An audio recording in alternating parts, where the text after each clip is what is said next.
Welcome to Beyond Just Money by Kalkine Media, an independent global media house and investor relations group. Please note that this podcast is for information purposes only.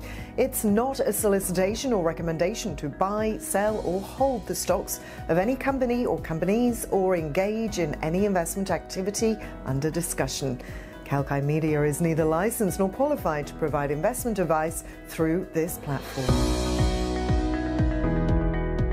Welcome to Beyond Just Money. My name is Manisha and with me today is the head of content at Kalkine Media, Ms. Nidhi Sinha.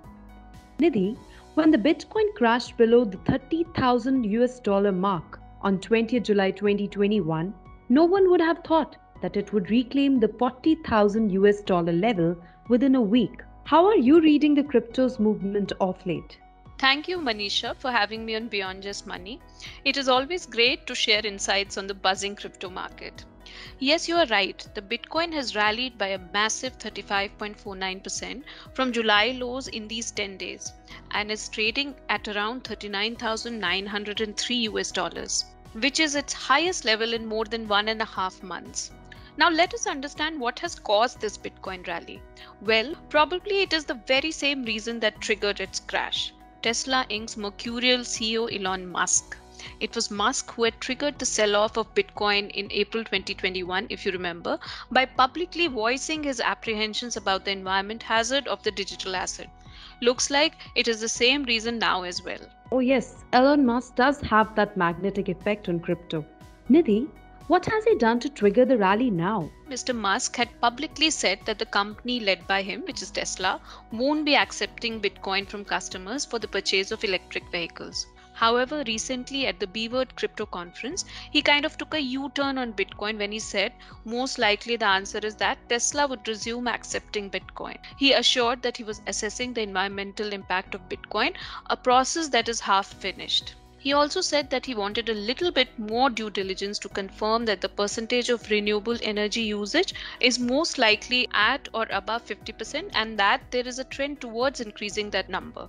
And if so, Tesla would resume accepting Bitcoin. Mr. Musk didn't stop here. While Tesla as a company openly holds Bitcoin, he said he owns 3 cryptocurrencies, Bitcoin, Ethereum and Dogecoin, in his personal capacity. So Musk's positive tone on Bitcoin was enough to stoke the Bitcoin rally that we are seeing right now.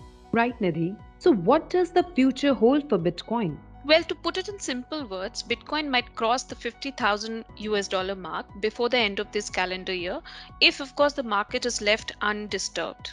So what does it really mean to leave the Bitcoin market undisturbed? To understand that digital currency market, we have to realize that all cryptocurrencies, save the stable coins, are very volatile in nature. Even a mere statement or a meme put out by a verified handle or an influencer can swing the trend for the crypto. A critical tweet by Mr. Musk may lead to a sustained crash in Bitcoin, while a tweet which reflects an iota of positive attitude towards Bitcoin may lead to a rally. As on date, no one knows for sure when Tesla would restart taking Bitcoins as payment for their cars, or whether or not they would.